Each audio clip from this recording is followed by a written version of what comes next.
Assalamualaikum warahmatullahi wabarakatuh. Alhamdulillah, selalu saja lisan kita memuji Sang Pencipta Allah atas segala nikmat yang dilimpahkan kepada kita. Termasuk bisanya kita hadir pada hari ini di masjid, salah satu dari rumah-rumah Allah ini, untuk menghadiri majlis ilmu. Dan tentu kita berharap Allah subhanahu wa ta'ala menjadikannya sebagai amal saleh dan juga dijadikan sebagai ilmu yang bermanfaat, tentu dengan mengikhlaskan juga niat kita. Dan selanjutnya kita panjatkan salawat dan taslim, salam hormat kita kepada utusan Sang Pencipta Allah, Nabi besar Muhammad sallallahu alaihi wasallam, sebagaimana Allah telah memerintahkan kita untuk mengucapkannya. Melanjutkan pada buku kita, dan kita masih kitab Adab Mufrad, masih dalam bab berakhlak mulia bila memahami agama. Dalam arti kata, kalau orang memahami agama, dipastikan akhlaknya akan baik. Tentu di sini kita bicara idealnya, dia ikhlas dalam menuntut ilmu, memang dia ingin menerapkan aturan Allah subhanahu wa ta'ala dalam hidupnya, maka tentu akan mengubah akhlak menjadi lebih baik, lebih ramah, lebih dermawan, lebih berbakti, dan segala macam hal yang semua berbau akhlak yang mulia. Kita masuk ke bahasan hadis kita pada pagi ini, semoga Allah berkahi. Lanjutannya hadis nomor 291. Imam Bukhari rahimahullah berkata, Abu Nu'man mengabarkan kepada kami, ia berkata, Abu Awanah mengabarkan kepada kami dari Ziyad ibn Alaqah an Usamah bin Syarik qal kuntu 'inda an-nabi sallallahu alaihi wasallam wa ja'atil a'rab nasun kathirun min ha huna wa ha huna فسكت الناس لا يتكلمون غيرهم فقالوا يا رسول الله أعلينا حرج في كذا وكذا في أشياء من أمور الناس لا بأس بها فقال يا عباد الله وضع الله الحرج إلا امرأ اقترض امرأ ظلما فذاك الذي حرج وهلك قالوا يا رسول الله أنا تداوى قال نعم يا عباد الله تداووا فإن الله عز وجل لم يضع داء إلا وضع له شفاء غير داء واحد قالوا وما هي يا رسول الله قال الهرم قالوا يا رسول الله ما خير ما أؤتي الإنسان قال خلق حسن. Jadi sebelum saya baca terjemahan, sebenarnya hadis ini kalau berhubungan dengan masalah akhlak itu adalah potongan terakhir hadisnya. Tetapi satu hal yang sangat baik kita kalau belajar, teman-teman sekalian, kalau kita pelajari ayat atau hadis, kita tidak mengambil penggalan-penggalannya saja. Kita berusaha mengambil seluruhnya supaya maksimal dalam memahami. Apalagi kalau ada sebab turunnya ayat dan ada sebab penyebutan hadis.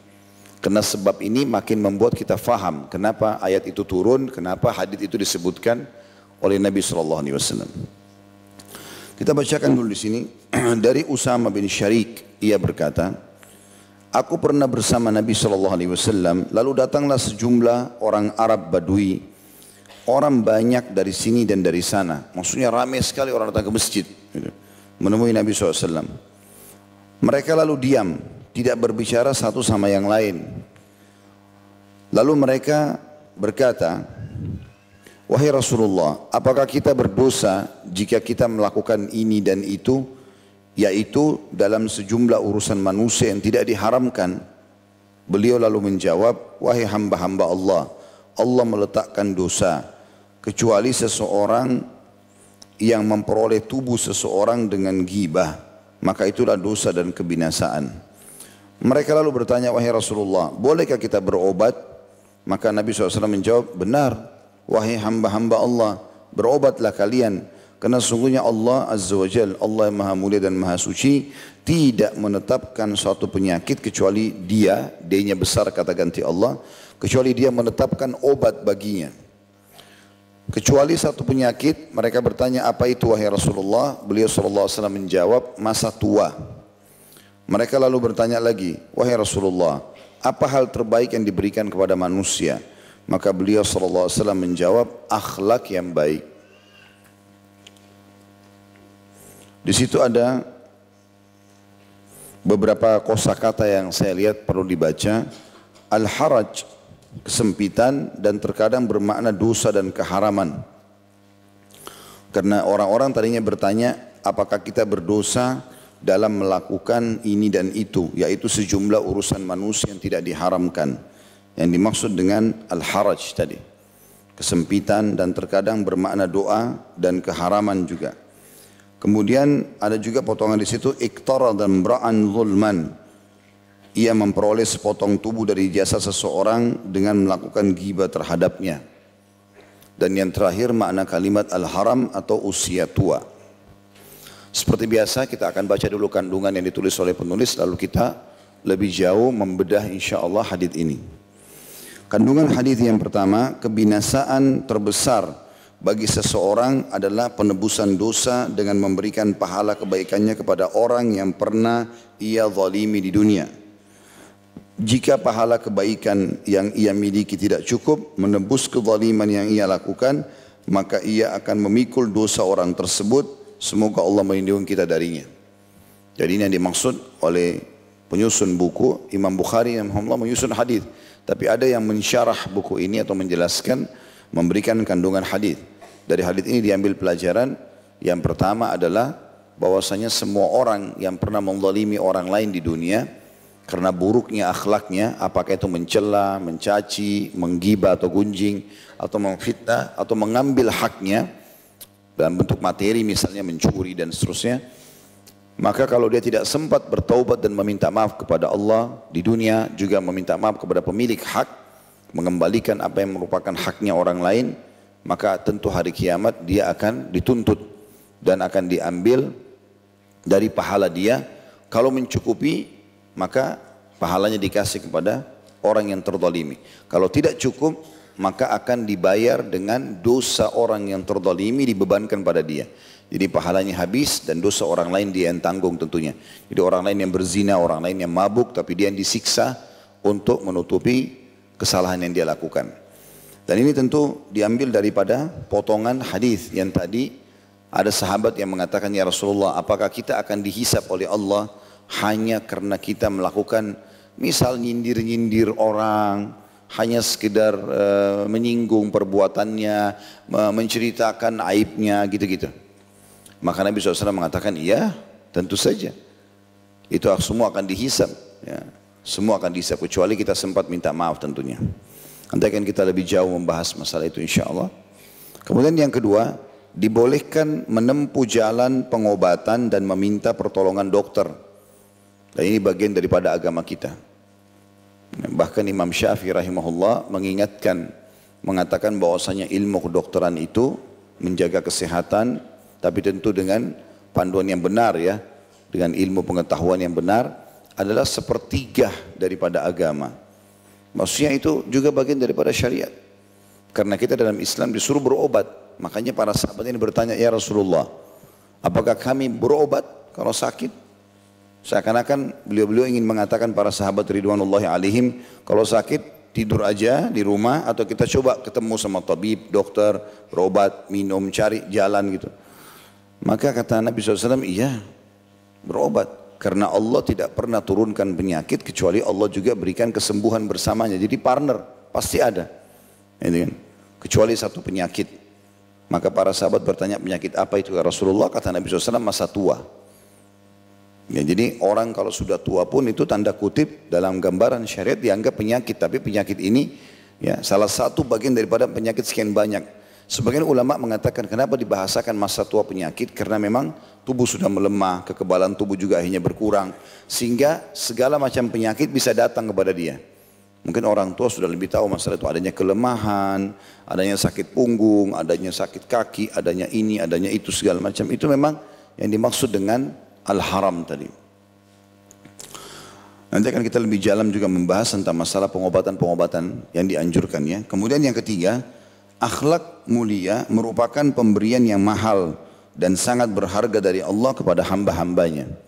Dan ini jadi inti bahasan kita.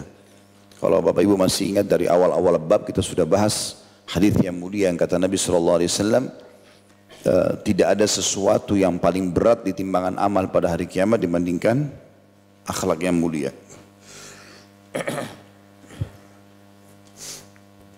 Baik, kita lebih dalam teman-teman sekalian membedah isi daripada hadis ini. Kita mulai dari awal. Dikatakan oleh Usama bin Syariq radhiyallahu anhu, dia menggambarkan bagaimana kondisi masjid pada saat itu. Bahwasanya Nabi SAW kedatangan banyak orang Badui. Dan ini menandakan pelajaran pertama yang bisa kita ambil, bagaimana Nabi SAW menyambut umatnya yang ingin bertanya, yang ingin bertemu. Ya, hanya saja Nabi SAW lebih umum menemui mereka di masjid, karena masjid lebih menampung. Gitu kan. Ada beberapa orang yang diajak ke rumah, tapi itu sangat terbatas. Ya, karena kondisi tentunya, kondisi tempat Nabi SAW yang rumah kecil, walaupun beliau punya beberapa rumah, kalau teman-teman sempat ke Madinah dan datang ada satu, bukan kita bahasakan museum ya, tapi semi museum kecil, tapi itu kalau tidak salah namanya Museum Al-Faqih atau Bafaqih. Saya pernah sekali ke sana gitu. Kalau orang mau masuk maksimal masuk 30 sampai 40 orang gantian gitu. Karena tempatnya tidak terlalu besar. Nah, di dalam itu banyak miniatur-miniatur. Jadi miniatur itu yang dibuat sama dia di blok sama kaca, contoh bagaimana peperangan Badar. Jumlah muslimin berapa, terus dari mana arah mana, terus dikasih gambaran, terus dia terangkan. Gitu kan. Ada perang Uhud, ada perang Ahzab, ada perang Tabuk, ada perang pembebasan kota Mekah, semua peperangan Nabi SAW. Begitu juga dengan ada di situ gambaran tentang kondisi rumah Nabi SAW. Nah, kalau dilihat dinukil dari buku-buku yang ada penggambaran tentang rumah Nabi itu tidak besar. Ya, rumah Nabi SAW itu kalau saya tidak salah ukurannya antara 3 kali 4 atau 4 kali 5. Ya. Jadi tidak besar, walaupun beliau punya beberapa gitu kan. Alaihissalam. Jadi beliau lebih banyak menyambut tamu di masjid. Dan ini juga memberikan gambaran kepada kita fungsi masjid itu bukan hanya untuk sholat. Di zaman Nabi SAW fungsinya sangat luas. Jadi menyambut tamu, ya, menyampaikan majelis ilmu, sholat 5 waktu, sholat Jumat. Bahkan seringkali anak-anak ditahnik, ya, anak-anak yang baru lahir dibawa ke hadapan Nabi SAW. Lalu Nabi kunyakan kurma, lalu disuapkan ke bayi tersebut. Nabi SAW doakan bayi-bayi itu. Jadi kayak tempat perkumpulan bayi di pagi hari datang ke masjid gitu kan. Begitu juga dengan Nabi SAW menyambut tamu-tamu negara di masjid. Siapapun yang datang ke Madinah pada saat ingin bertemu selalu di masjid. Begitu juga dengan membentuk pasukan, ya, selalu di pelataran masjid.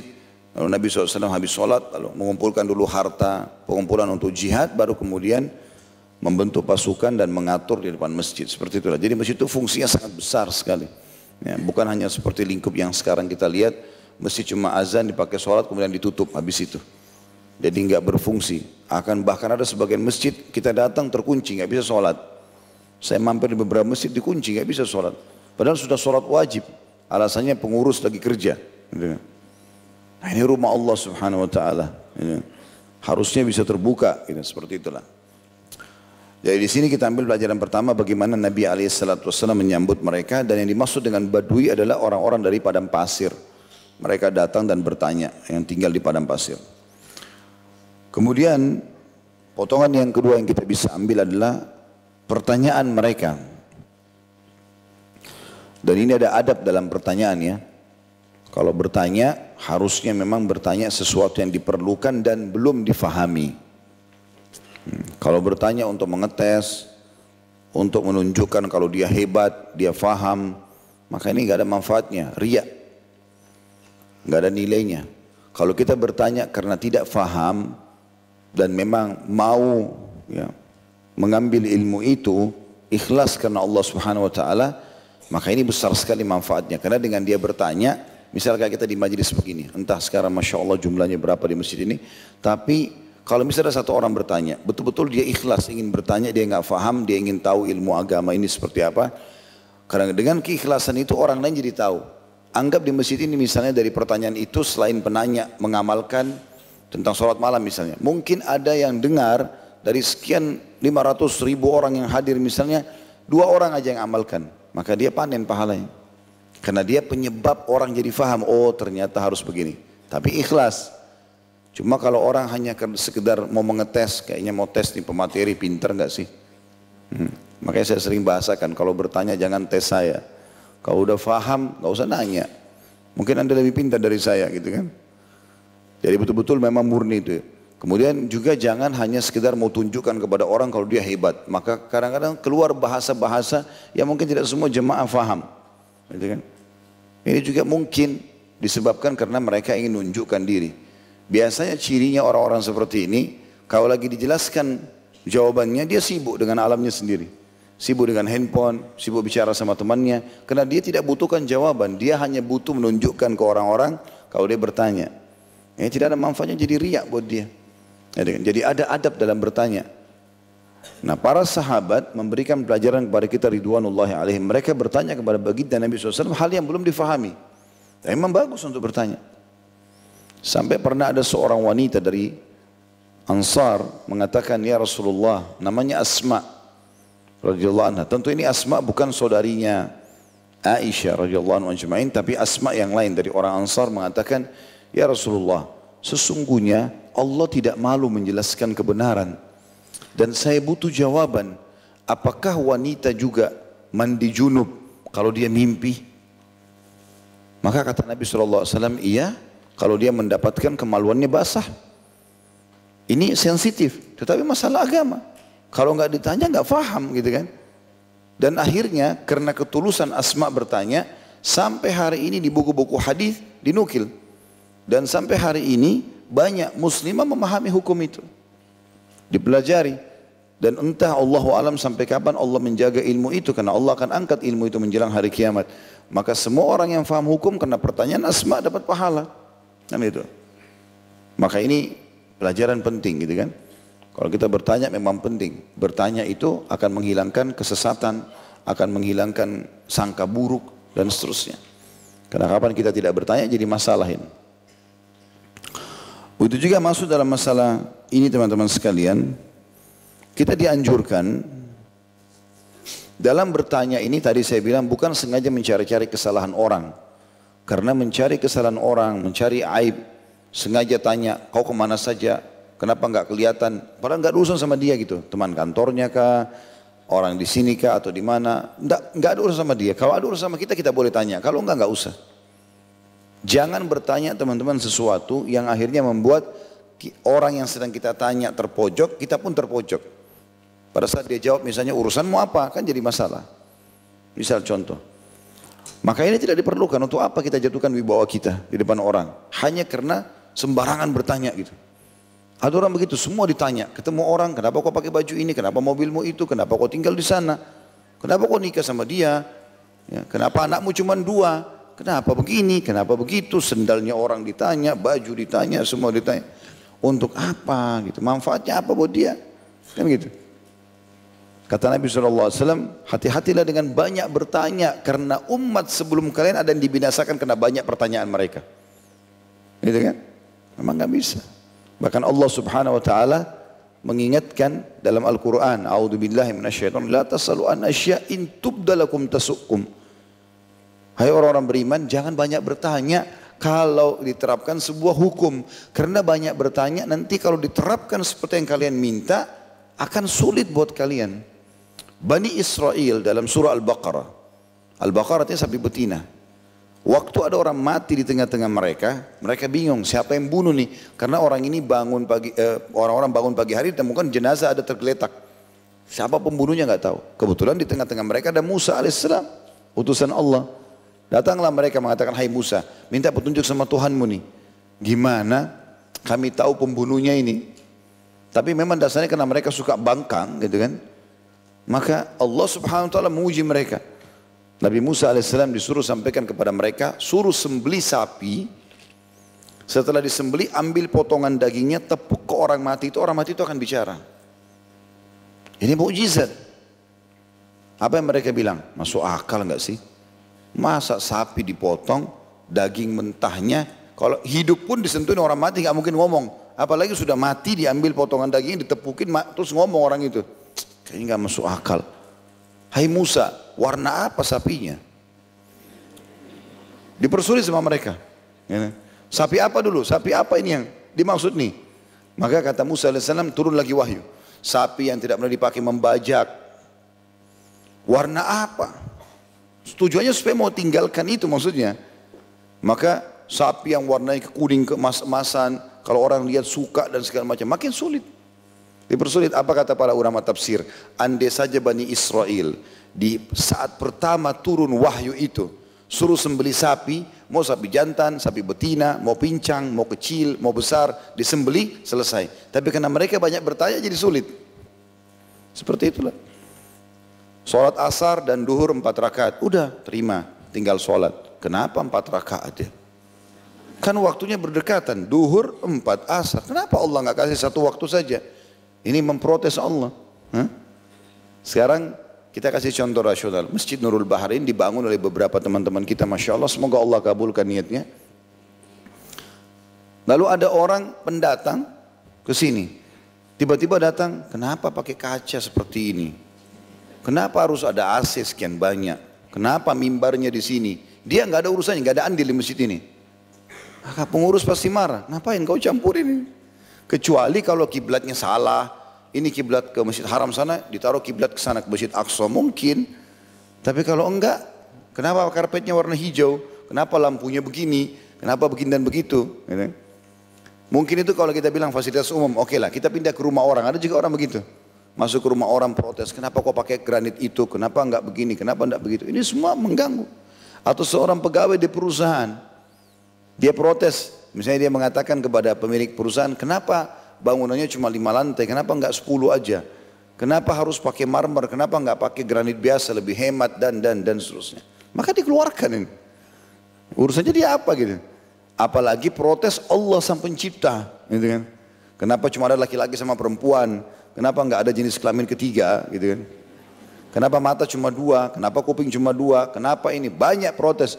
Sekali sering buka pertanyaan, maka akan banyak muncul itu. Kecuali pertanyaan tadi saya bilang ikhlas dan memang bermanfaat. Kita butuhkan itu lain. Kita mau faham, itu berbeda. Itu yang dimaksudkan di sini. Kemudian pelajaran yang lain yang kita bisa ambil yang ketiga adalah pertanyaan sahabat itu sendiri. Jadi tadi kita masih bahas tentang manfaat daripada pertanyaan mereka. Itu ilmu yang kedua atau hikmah kedua kita ambil dari hadis ini. Yang ketiga adalah jenis pertanyaannya mereka. Karena mereka menanyakan itu ya. Mereka mengatakan, ya Rasulullah, apakah kita berdosa jika kita melakukan ini dan itu? Maksudnya adalah sejumlah urusan manusia yang tidak diharamkan. Menurut gambaran mereka tidak diharamkan. Maka Nabi SAW mengatakan, wahai hamba-hamba Allah, Allah meletakkan dosa. Kalau itu pelanggaran memang ada dosanya. Misal ghibah, fitnah, caci, semua. Kalau berhubungan sama alam orang, ada Allah letakkan dosa-dosa kalau kita melanggarnya. Kecuali seseorang yang memperoleh tubuh seseorang dengan ghibah, maka itulah dosa dan kebinasaan. Maksudnya adalah, dan induk daripada dosa-dosa itu adalah ghibah. Ghibah berarti menceritakan aib orang. Dan dalam hadis disebutkan, dalam hadis yang lain, kata Nabi SAW, atadruna manil ghibah? Apakah kalian tahu apa itu ghibah? Gunjing.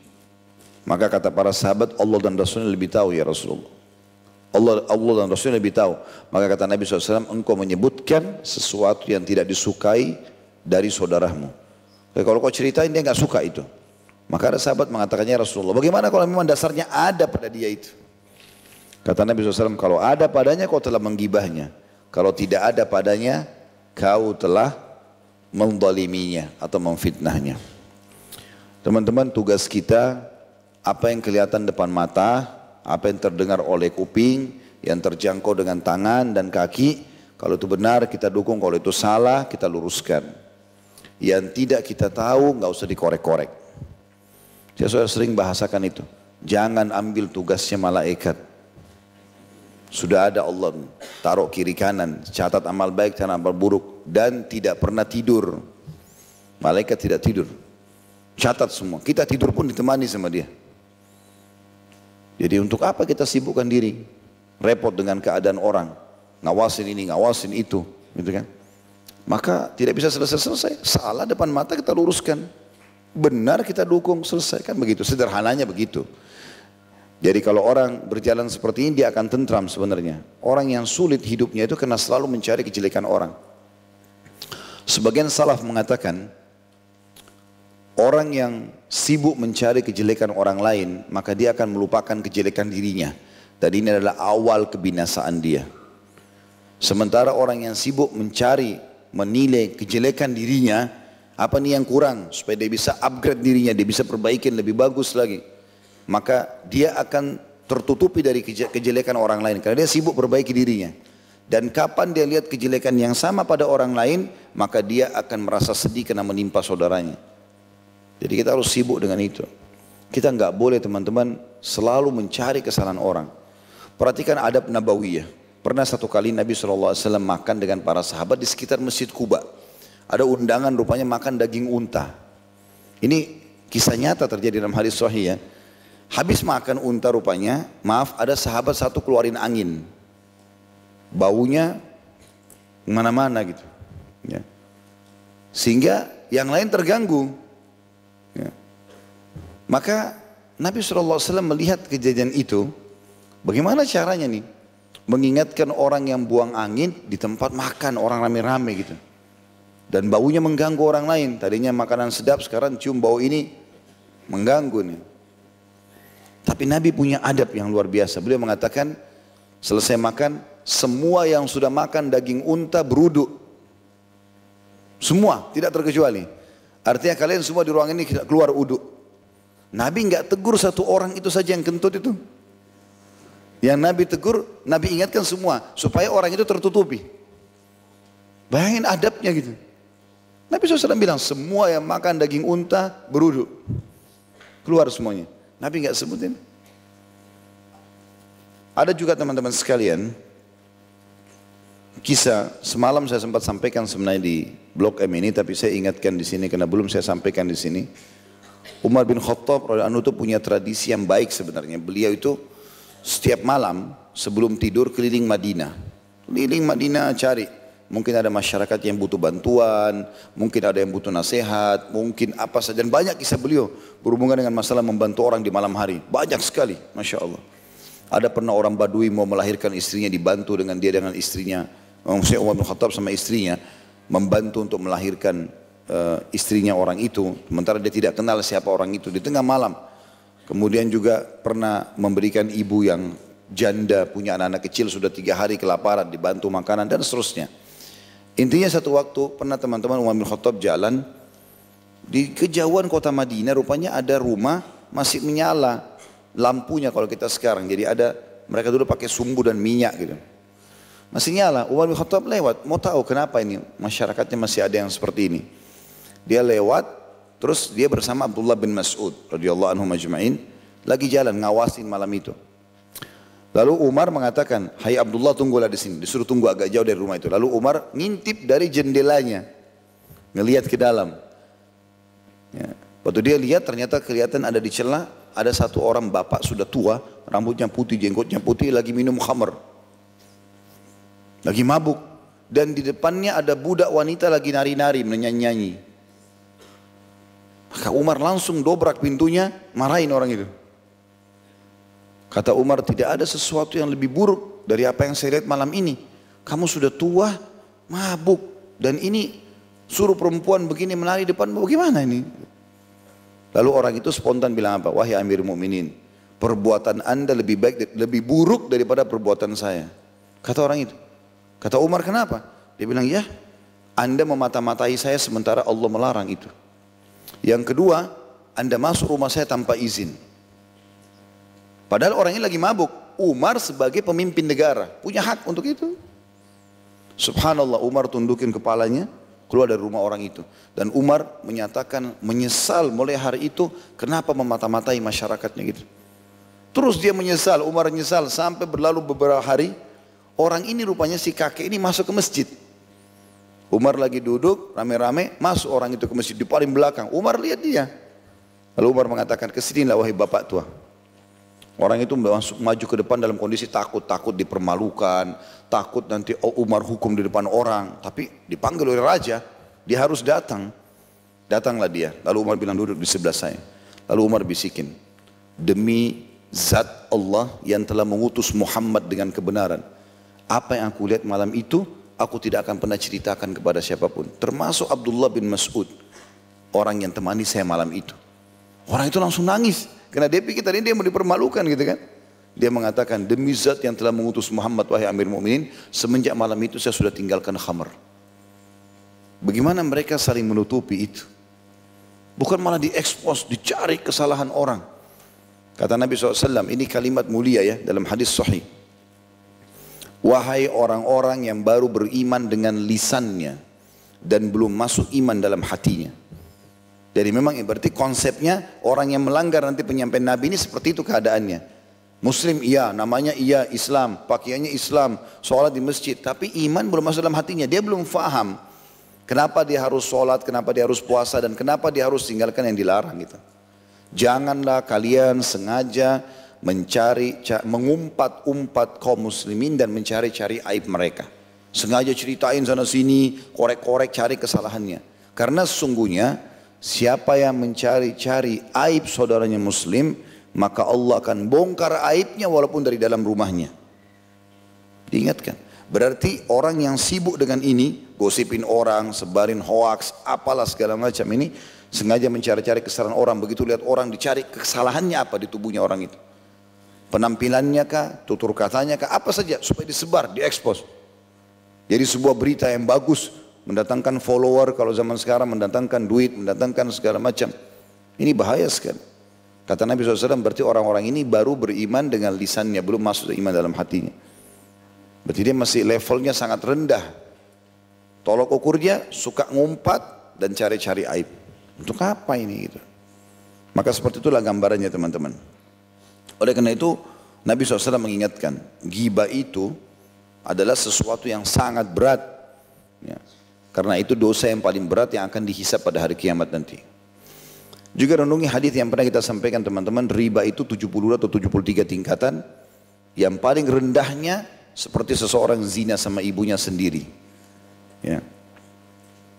Dan yang paling tingginya kalau kita susun dari level 1 yang paling rendah sampai level 72 atau 73, gitu kan, riba itu, maka yang paling rendahnya seperti orang zina sama ibunya. Yang paling tingginya, level yang paling terakhir 73-nya itu adalah setara dengan orang mencari dan menceritakan aib saudaranya. Jadi subhanallah, orang kalau ceritain aib orang, masuk ke sengaja cari-cari rumahnya orang, cari kesalahannya, cari ini, apa nih info yang dia bisa disebarin, itu seperti 73 kali zina sama ibunya sendiri. Karena dia seperti level tertingginya riba, gitu kan? Untuk apa masuk ke zona orang ini, untuk apa? Itu yang saya sering bahasakan. Makanya teman-teman kalau pertama tegur sapa sama kerabat, sama teman-teman di pagi hari begini, Assalamualaikum warahmatullahi wabarakatuh, apa kabar? Tadi sholat subuh on time gak? Atau apalah nasihat apa gitu ya. Ini enggak Assalamualaikum, sudah tahu belum? Sudah tahu belum?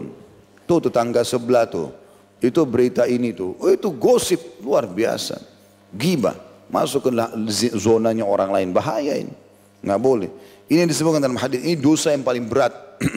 Bahkan ancamannya seperti memakan bagian tubuh. Ya. Dalam ayat Al-Quran disebutkan itu seperti memakan bangkai saudaranya. Ya. Kalau nggak salah Ibnu Rajab rahimahullah menukil kisah di dalam buku beliau 559 kisah nyata alam barzah. Dan itu pernah saya titik beratkan, kalau bapak ibu punya uang, Allah bukan rezeki, beli aja. Saya nggak hafal harganya berapa, tapi buku lumayan, sedang, bukan sebesar buku kita ini, tapi semuanya kisah-kisah nyata, khusus alam barzah. Kalau nggak salah, sekian banyak kisah tentang orang-orang soleh, jenazah orang soleh, sekian juga kisah orang-orang yang fasik atau orang yang jauh dari agama gitu. Nah, salah satu yang dinukil tentang masalah ghibah ini ada kisah diangkat sama beliau, kisah nyata di Irak. Waktu orang lagi pada ngantar jenazah, maka dia mengatakan disaksikan oleh banyak orang. Dan itu dinukil oleh beliau, di Ibnu Rajab terpercaya tentunya. Dan beliau mengatakan ada satu orang melihat orang berkulit hitam, kemudian mau loncat ke dalam liang lahat. Tapi orang tidak semua melihatnya, ada sebagian saja orang melihatnya. Dan ada orang sempat menanyakan, siapa kau ini?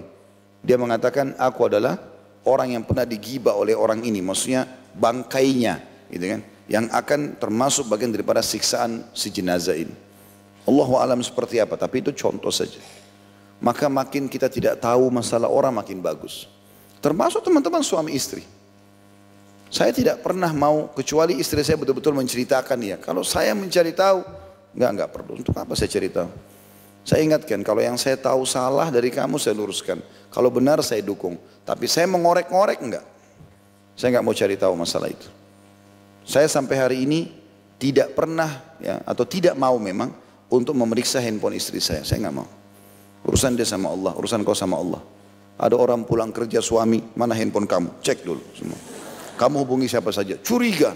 Pergi kantor, gak bisa konsentrasi kerja, curiga semuanya.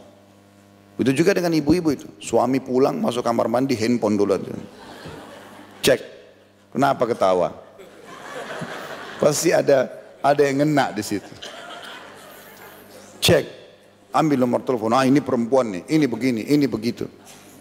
Padahal kadang-kadang handphone memang kalau ada grup sering masuk foto, kadang-kadang orang tidak sengaja. Jadi untuk apa? Menyusahin diri kita. Bahkan salah satu yang saya susun dalam kiat mempertahankan rumah tangga, ada dari 30 kiat mempertahankan, salah satunya itu teman-teman, tidak boleh sengaja mencari-cari aib pasangan. Kita bahkan tidak boleh tanya, kau pernah zina enggak? Misal dia bilang, saya enggak mau tidur sama kamu sampai kau ngaku pernah zina enggak? Enggak boleh kita tanya itu. Masa lalu orang. Depan mata ini istri saya pakai jilbab sekarang, soleh, selesai. Oh ini suami saya soleh, selesai. Gak usah tanya-tanya masa lalunya orang. Kamu pernah khamr enggak? Pernah merokok enggak? Pernah ini enggak? Pernah itu enggak? Enggak perlu. Sekarang ke depan. Itu yang kita lihat. Islam enggak pernah menyuruh kita melihat masa lalu orang. Banyak sahabat dulu penjahat. Benci dengan Islam. Tapi setelah masuk Islam berubah. Maka tidak pernah didukil. Tidak pernah dijadikan tuh, oh pernah tuh penjahat gini-gini. Enggak. Dilihat sekarang Umar bin Khattab dulu pemabuk. Benci sama Islam, mau membunuh Nabi SAW, tapi masuk Islam. Orang kenang setelah masuk Islamnya, gitu kan. Jadi kita tugasnya seperti itu ke depannya. Lihat sekarang ke depan, kebaikan-kebaikan orang. Allahu a'lam. Kemudian juga pelajaran yang bisa kita ambil di sini, selanjutnya dari potongan hadis adalah tentang masalah para sahabat bertanya juga, apakah kita berobat ya Rasulullah? Maka kata Nabi SAW, ya. Karena Allah tidak pernah turunkan penyakit kecuali Allah turunkan bersamanya kesembuhannya. Ya. Dan ini menandakan teman-teman bantahan telak kepada orang-orang yang mengatakan ini penyakit nggak ada obatnya. Itu menurut dia, menurut agama kita tidak.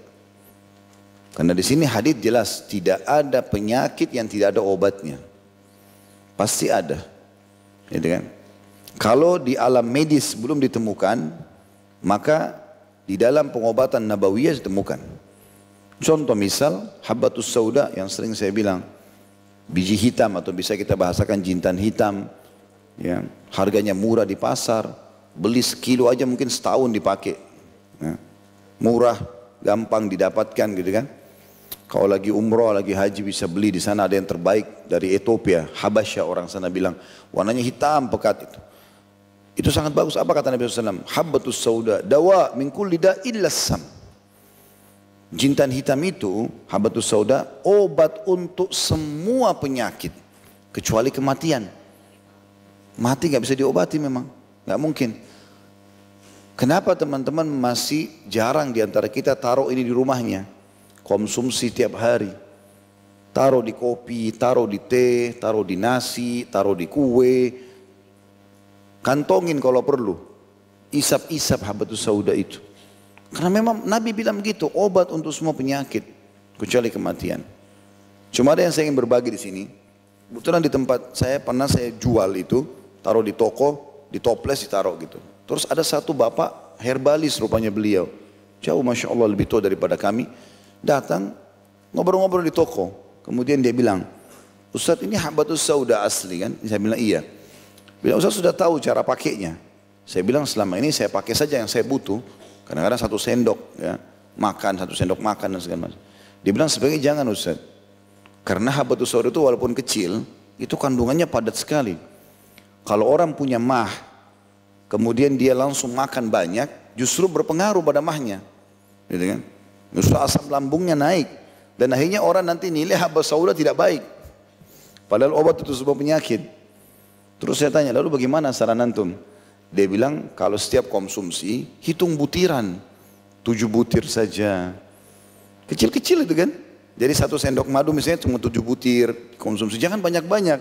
Di teh juga begitu, cuma 5-7 butir, di kopi, di susu gitu-gitu. Tapi nggak apa-apa kita konsumsi beberapa kali, cuman sekali kita makan 1 sendok madu misalnya, maka cuma 7 butir saja, seperti itulah. Itu sangat baik. Ini contoh saja ya. Belum lagi kata Nabi SAW dalam pengobatan nabawi yang lain, kesembuhan pasti. Ini Nabi jamin SAW. Kesembuhan pasti didapatkan di 3 hal. Konsumsi madu, kemudian bekam, dan juga kai. Baik, konsumsi madu kita rincikan, maksudnya adalah menjadikannya sebagai rutinitas konsumsian. Saran saya saja, mulai sekarang kalau bisa ganti gula pasir. Beli madu, kan sama saja manis. Tapi jauh lebih aman, secara medis lebih aman, ngikuti sunnah Nabi SAW. Minum teh pakai madu, minum kopi pakai madu, minum susu pakai madu saja. Buat kue ibu-ibu misalnya pakai madu, gitu kan? Ganti gula. Ini para pedagang gula jangan marah sama saya. Saya berbagi.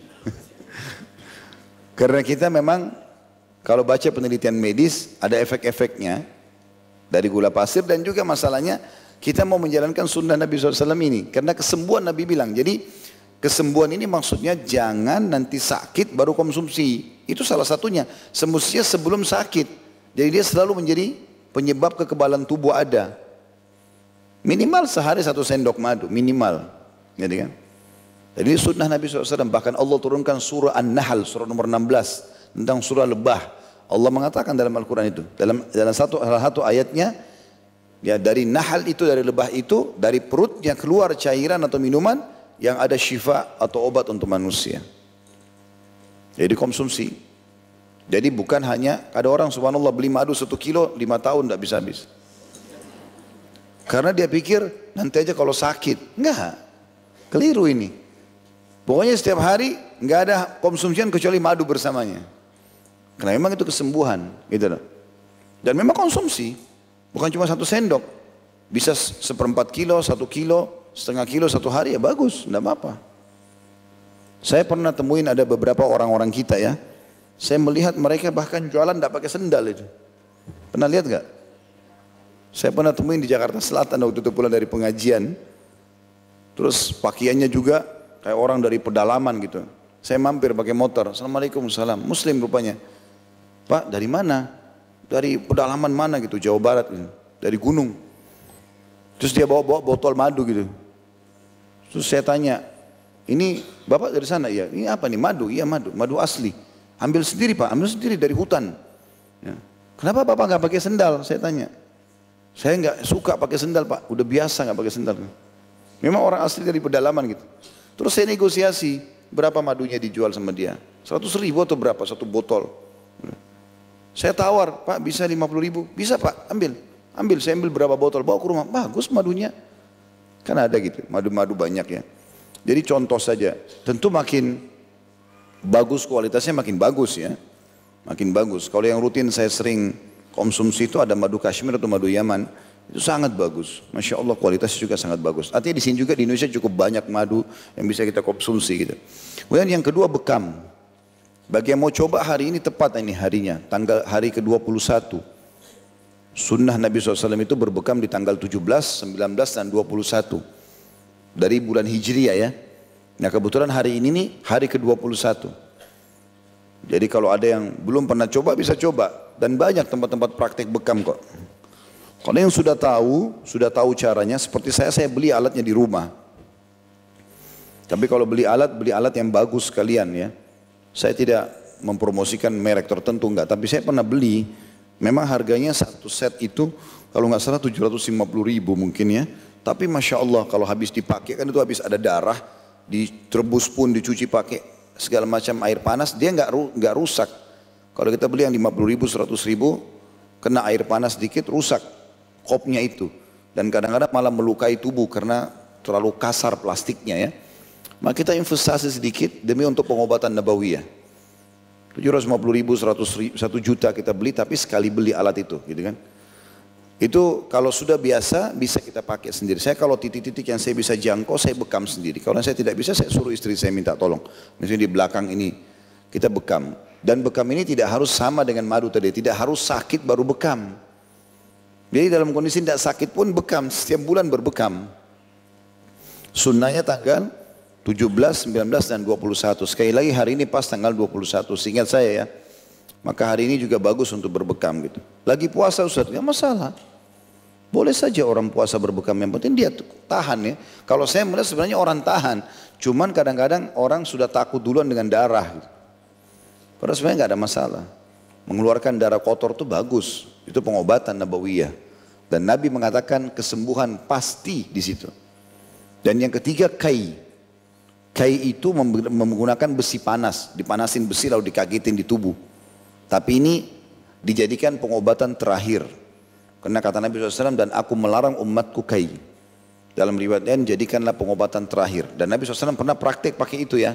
Waktu Sa'ad bin Mu'adz radhiyallahu anhu kena dadah beliau panah dari arah musuh pasukan Ahzab, dan itu sobek rupanya. Ya, saking dalamnya masuk anak panah itu sampai Aisyah pun pernah melihat itu. Waktu dia lagi lewat darah ngucur, Aisyah mengatakan, aku khawatir justru Sa'ad meninggal dengan itu. Dan betul memang meninggal dari luka itu. Nah, untuk memberhentikan darah, Nabi SAW memanaskan besi lalu mengagetkannya di tempat lukanya. Radhiyallahu anhu. Itu kai namanya. Tapi ini memang dianjurkan pengobatan terakhir. Permasalahannya, dia kalau sering dipakai ketagihan. Nah, ini biasa kalau orang kena penyakit stroke, itu lebih cepat pakai kai memang ya. Nah, dikagetin di badan gitu. Saya pernah lihat ada orang di Saudi, dia kai besi panas itu tidak harus seperti pedang besar ya. Kecil pun bisa. Jadi rupanya di Saudi mungkin kalau saya lihat sepertinya ada alat dijual.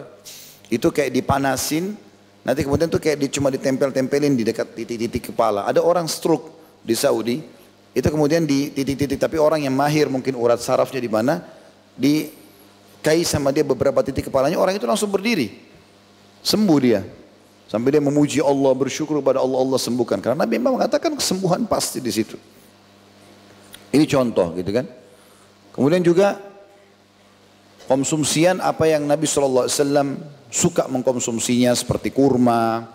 Terutama kalau teman-teman bisa mengkonsumsi kurma ajwa. Ya. Ajwa Madinah. Dan itu dikonsumsi 7 butir per hari. Minimal itu. Dan terutama di pagi hari. Kalau kayak hari puasa Senin Kamis, teman-teman pakai dalam sahur. Kalau bisa dapat ajwa, alhamdulillah. Karena kata Nabi SAW, siapa yang mengkonsumsi 7 butir ajwa di pagi hari, maka dia akan selamat dari segala jenis racun dan sihir. Yang paling membahayakan manusia kan racun dan sihir. Bisa mematikan bagi dia. Maka bisa sembuh dengan 7 butir kurma. Dan tidak, sekali lagi, jangan tunggu disihir baru makan.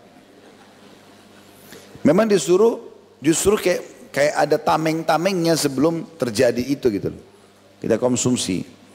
Nah, kalau yang tidak biasa makan kurma langsung, mungkin karena belum terbiasa, dia bisa blender, dibuat jus,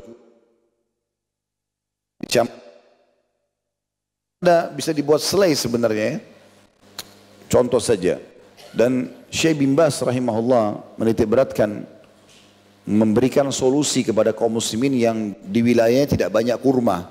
Mungkin jauh dari wilayah Timur Tengah. Mungkin kita di Indonesia pun ada kurma ya, tapi mungkin tidak terlalu banyak. Apalagi kalau ajwa. Terlebih lagi memang harganya lebih mahal gitu ya. Maka Syekh bin Baz rahimahullah mengeluarkan fatwa bolehnya menggantikan dengan selain ajwa. Kalau tidak ada ajwanya, ya, kurma yang biasa orang bilang kurma Nabi, maka bisa diganti dengan kurma yang lain. Intinya konsumsi 7 butir kurma setiap hari. Itu intinya. Berarti dilengkapkan tadi dengan madu, dengan habatus sauda gitu kan. Kalau teman-teman bisa inisiatif di rumah blender, digabung antara habatus sauda, kemudian madu, ya. Tadi kemudian apa namanya, ditambah dengan kurma, jadi tidak usah lagi pakai gula gitu kan. Maka sangat bagus. Juga sebagian ulama menitikberatkan masalah mengkonsumsi apapun yang disebutkan dalam Al-Quran yang disiapkan untuk makanan ahli surga. Seperti misalnya jahe. Karena Allah sebutkan itu dalam surah Insan, Al-Insan. Ya. Mereka meminum minuman yang campurannya jahe. Gitu kan. Dan sudah tidak asing tentu di alam medis diteliti masalah jahe ini sangat bagus untuk mematikan racun dalam tubuh. Maka itu juga bagian daripada yang disebutkan. Kemudian juga buah-buahan disebutkan dalam Al-Quran seperti anggur, kurma, delima, gitu kan. Walaupun yang lain juga tentu manfaatnya besar. Tetapi yang khusus disebutkan Allah khususkan sebagai makanan ahli surga ini hal yang sangat baik. Ya. Juga sama mengkonsumsi susu yang sehat karena dalam Al-Quran disebutkan surah Muhammad surah nomor 47 ayat 15-nya di surga ada 4 sungai air tawar yang manis. Jadi ini bisa kita buat mungkin air minum dengan dicampur buah-buahan. Kalau kita sekarang air infus ya, atau air madu, kemudian susu ya, yang tidak pernah basi dan itu sifat di surga tentunya ya. Tapi maksudnya di sini kita ambil pelajaran minum susunya. Karena Nabi SAW sering minum susu unta atau susu kambing. Itu hampir terjadi tiap hari. Belum minum dengan suara sahabat, bahkan menggunakan satu wadah. Nabi SAW kasih minum dulu, kemudian beliau kasih ke sahabat sebelah kanan. Lalu digilirlah gelas itu atau wadah itu sampai ke arah Nabi SAW lagi. Untuk menjalin persaudaraan di antara mereka. Ukhuwah, jadi tidak ada lagi merasa jijik dengan saudaranya muslim gitu ya. Itu mengkonsumsi susu itu. Kemudian sungai yang ketiga itu adalah anggur. Dibahasakan sebenarnya dalam Al-Quran khamr, tapi tidak memabukkan ya. Berarti anggur ini banyak manfaatnya, baik buahnya, baik kismis kalau sudah dikeringkan atau memang dibuat jusnya gitu kan. Karena itu disebutkan. Kemudian juga ada madu yang tersaring. Itu 4 lautan atau yang akan terpecah menjadi sungai-sungai di surga nanti. Itu contoh-contohnya gitu kan. Dan itu masih banyak yang lainnya yang disebutkan, terutama ada buku bisa teman-teman beli judulnya Pengobatan Nabi SAW. Ditulis oleh Ibnu Qayyim rahimahullah. Cukup banyak penerbit yang menerbitkan saya dalam bahasa Indonesia ini, harganya juga tidak mahal. Intinya di bawah 150 ribu lah, di bawah itu harganya. Bisa dibeli jadikan sebagai kamus di rumah. Yang kita ingin titik beratkan teman-teman sekalian, Allah Subhanahu wa taala menciptakan penyakit sebagai cobaan bagi hambanya, tapi Allah menyiapkan perangkat kesembuhannya. Gitu kan? Dan yang paling baik adalah tadi kembali kepada pengobatan nabawi, karena nggak mungkin salah. Kalau medis masih mengatakan tidak ada kesembuhan, maka di sini dikatakan ada kesembuhan, gitu kan? Termasuk pengobatan ruqyah syariah. Ya. Ibnu Qayyim rahimahullah pernah berkata, saya pernah sakit perut di Masjid Haram dan sangat kesakitan. Lalu kemudian saya minum air zam-zam, berdoa kepada Allah Subhanahu wa taala agar disembuhkan. Allah sembuhkan. Jadi ikhtiar-ikhtiar seperti inilah. Tentu doa tidak boleh kita lepaskan. Kemudian minum zam-zam, kemudian ruqyah, membaca ayat-ayat Al-Quran, ditiup ke telapak tangan, diusap di tempat-tempat yang sakit. Kemudian juga jangan lupa sisipkan di situ doa-doa yang Nabi SAW ajarkan. Kalau nggak salah pernah kita sebutkan itu ya. Ada di antaranya doa yang kata Nabi SAW, siapapun yang mendatangi orang yang sedang sakit, selama ajalnya belum datang, lalu dia baca 7 kali, kecuali Allah pasti sembuhkan orang itu. Ini hadis Nabi ini. Pendek sekali doanya. As'alullahal azim, Rabbul arshil azim, ayyashfiyaka. Kalau laki-laki, kalau perempuan ayyashfiyaki. As'alullahal azim, aku memohon kepada Allah yang maha agung, Rabbul arshil azim, pemilik singgasana yang agung, ayyashfiyaka, agar menyembuhkanmu. Kalau kita baca 7 kali di depan orang yang sedang sakit, selama ajalnya belum datang, Nabi SAW mengatakan dijamin disembuhkan. Nah, itu sangat bagus gitu ya. Begitu juga disunnahkan untuk membaca Al-Ikhlas, Al-Falaq, An-Nas 3 kali di telapak tangan, diusap tempat yang sakit. Juga bisa kita membaca doa yang lain yang Nabi SAW ajarkan, baca Bismillah, Bismillah, Bismillah 3 kali, kemudian A'udhu bi kudratillahi, A'udhu bi izzatillahi wa kudrati min syarri ma ajidu wa uhadiru. Dengan nama Allah, aku berlindung kepada Allah dengan kemaha kuasaannya dari apapun yang aku takuti atau aku hati-hati darinya. Itu dipegang tempat sakit, dibaca 7 kali. Dan sekian banyak metode pengobatan yang semestinya memang kita terapkan dalam kehidupan kita. Selanjutnya teman-teman sekalian, yang kita ambil daripada hadits ini adalah penutupan hadits yang berbunyi, lalu apakah yang terbaik yang diberikan untuk manusia? Kalau kita mau nilai nikmat Allah terbesar bagi manusia, kira-kira apa ya Rasulullah? Maka Nabi SAW mengatakan akhlak yang mulia. Dan ini saksi bahasan kita itu dalam bab kita tentang masalah bagaimana kalau kita dikaruniai dermawan, ramah, bakti, pemaaf, ya, Semua itu sifat-sifat akhlak yang baik, berarti itu karunia terbesar yang Allah berikan. Ada seorang sahabat yang sangat tenang dan bijaksana. Kalau ada masalah dihadapi dia sangat tenang, dia tidak tergesa-gesa. Dia punya namanya sifat al-anat wal-hilm. Tenang, bijaksana tapi dengan ketelitian. Tidak tergesa-gesa. Bukan berarti teledor gitu kan. Maka Nabi SAW mengatakan sesungguhnya pada dirimu ada dua sifat yang Allah cintai. Maka dia mengatakan, ya Rasulullah apakah itu? Kata Nabi SAW, kedewasaan dan tidak tergesa-gesa dalam mengambil keputusan. Maka kata orang itu, ya Rasulullah apakah itu ada memang padaku atau Allah berikan? Kata Nabi SAW, Allah yang memberikan kepadamu. Berarti kita harus minta itu. Ya. Jadi semua orang yang dewasa, bijaksana, ya, lapang dada dan seterusnya ini akhlak-akhlak yang mulia adalah karunia terbesar yang Allah berikan. Baik itu saja karena sudah menjelang 10:30. Saya harus ke pengajian lain lagi, mudah-mudahan bermanfaat insyaallah. Subhanakallahumma bihamdika asyhadu an la ilaha illa anta astaghfiruka wa atubu ilaik. Assalamualaikum warahmatullahi wabarakatuh.